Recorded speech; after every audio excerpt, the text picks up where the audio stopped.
Si vous lisez les livres d'histoire, on dit tel compagnon était le premier à se convertir.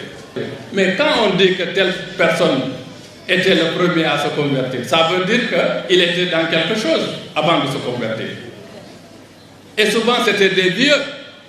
Le Coran, même nous aujourd'hui, regardez ici dans la salle, combien de personnes qui mémorisent tout le Coran? Peut-être 2 ou 3 ou 4. Ce n'est pas quelque chose de facile. Pourtant on est en temps de paix, pas en temps de guerre. À quel moment ces vieillards-là ont eu le temps de maîtriser, de mémoriser tout ce Coran, de connaître les interprétations de ce Coran, les sens profonds de ce Coran, pour pouvoir, après la mort du prophète, tout de suite prendre le pouvoir et diriger la Ummah islamique? Les seules personnes qui n'étaient jamais coupées du prophète, qui étaient dans la maison du prophète, c'était les Ahlul Bayt.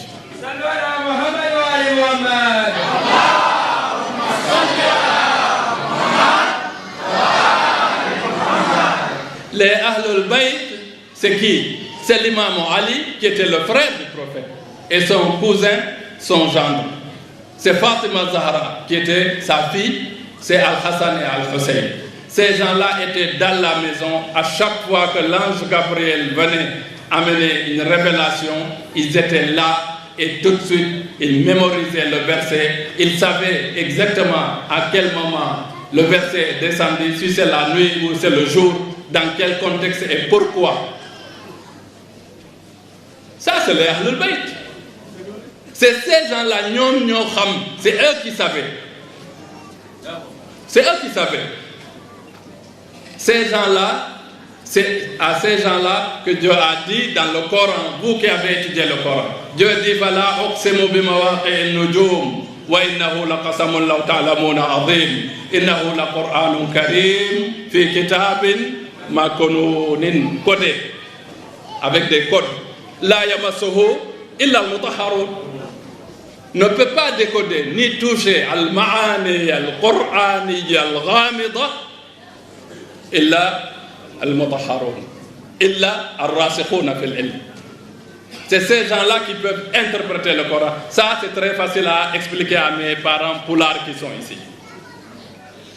Parce que vous savez, le Peul de Guinée, le Peul de Fouta Toro, le Peul de Gabou, le Peul de Fouladou, le Peul de Djolof, le Peul de Massina, jusqu'au Cameroun, tous ces gens-là parlent poulard. Tous ces gens-là utilisent les mêmes mots, mais qui ne signifient pas la même chose. Imaginez maintenant si un livre était descendu de Dieu en poulard, chaque Peul il dit oui, moi je n'ai pas besoin qu'on m'explique parce que je suis Peul, je le lis, je comprends. Forcément, il y aurait beaucoup de façons de pratiquer cette religion. C'est exactement ce qui est passé chez les Arabes. Nos frères arabes, ils savent. Quand vous prenez aujourd'hui un Libanais et un Marocain, vous les mettez ensemble, remarquez, ils parlent français entre eux. Parce qu'ils utilisent tous les mêmes mots, mais qui ne signifient pas la même chose. C'est pour cette raison-là que Dieu a dit il y a des êtres préparés qui ont le profil, qui peuvent expliquer ce Coran. Sinon, Dieu, il pouvait prendre le Coran et dire hey, l'ange Gabriel va déposer ça à la Kaaba et puis les humains ils vont prendre, ils vont lire, ils vont... Non. Il a choisi des prophètes et après des imams. Et c'est pour cela qu'on dit que notre prophète Mohammed, c'est lui Al-Qur'anun Natiq. C'est lui le Coran parlant.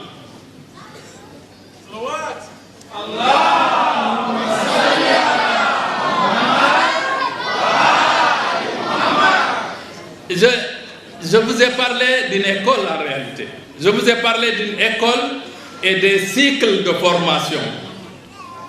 Je parlais tout à l'heure, j'ai parlé de 23 ans. Divisez 23 ans, ça vous donne combien? C'est-à-dire si vous prenez 7 ans, ça fait 21 ans. Vous avez 2 ans pour écrire votre mémoire et tout ça, et puis voilà, vous avez le diplôme. Vous maîtrisez votre domaine. Et même aujourd'hui, scientifiquement, il est prouvé que pour chaque domaine, pour la maîtriser et être expert dans ce domaine-là, il faut étudier 23 ans. Maintenant, dites-moi qui est parmi les compagnons du prophète qui est allé dans cette école du prophète et qui a eu son diplôme qui est le doctorat. en théologie. Qui?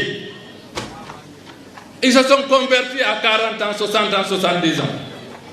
Et il y en a certains même que nous vénérons, que nous disons ils sont ceci, cela, ils se sont convertis la 23e année. C'est-à-dire c'est la même année, l'année où le prophète est décédé. Et pourtant, ces gens-là, c'est eux qui ont dirigé la Oumma islamique pendant des siècles.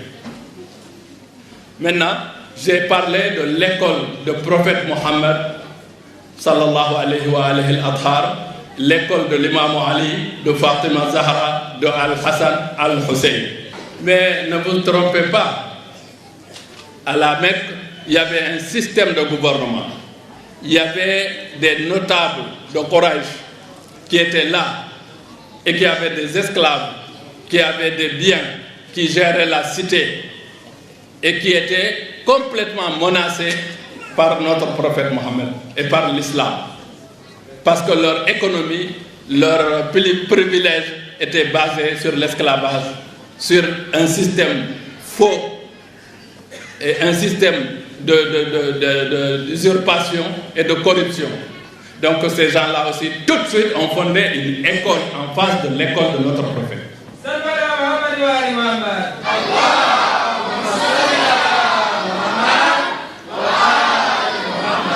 Quelle est cette école-là? C'est l'école de Abu Sufyan, c'est l'école de Muawiyah, c'est l'école de Yazid. Mes frères, regardez bien, Abu Sufyan était en face de notre prophète toute sa vie pour empêcher au prophète d'implanter son message. Jusqu'au jour où le prophète est venu avec une armée forte et il a compris là qu'il n'y avait pas de choix. Soit on se convertit pour sauver sa vie, ses femmes et ses enfants, soit tu te bats, on te tue et on prend tes biens et ta famille. Il a appelé tous les notables. Il dit, on négocie avec le prophète. On accepte de se convertir sans conviction. Mais au moins on sera en paix et on sera épargné. Et c'est ce qu'ils ont fait. Je parle aux savants ici qui ont étudié le tarikh, l'histoire. Ils n'ont qu'à regarder comment on appelle ces gens-là. On les appelle à Tulaqa. À Tulaqa, ça veut dire quoi? Les amnistiés. Parce que le prophète a dit finalement, tous ceux qui vont dans la maison d'Abu Sufyan, on ne va pas les tuer. S'ils acceptent de dire Ashhadu an la ilaha illallah. Mais ils l'ont dit dans la langue, mais pas avec le cœur.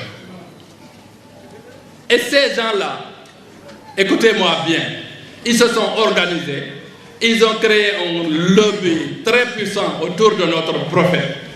Et ils ont dit, quand ce prophète-là il va partir, nous allons reprendre ce pouvoir qu'il a amené pour sa famille.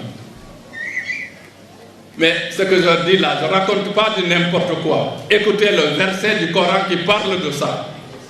Parce que le Coran nous parle des mécréants. Le Coran nous parle des hypocrites, al-munafiq. Il y a même une sourate entière sur les hypocrites. Mais regardez là, le Coran nous parle d'une catégorie de personnes qui ne sont ni des hypocrites, ni les mécréants, ni des juifs, ni des chrétiens, mais des soi-disant musulmans, jusqu'au preuve du contraire. On ne pouvait pas prouver qu'ils ne l'étaient pas, mais Dieu sait ce qu'il y avait dans leur cœur. Il dit wa ma Muhammadun illa rasulun qad khalat min qablihi ar-rusul afa in mata aw qutila inqalabtum ala aqabikum wa man yanqalib ala aqibaihi falan yadurra Allahu shay'an wa sayajzi Allahu shakirin. Ça c'est le Coran, c'est pas Chérif qui parle, c'est Dieu qui parle.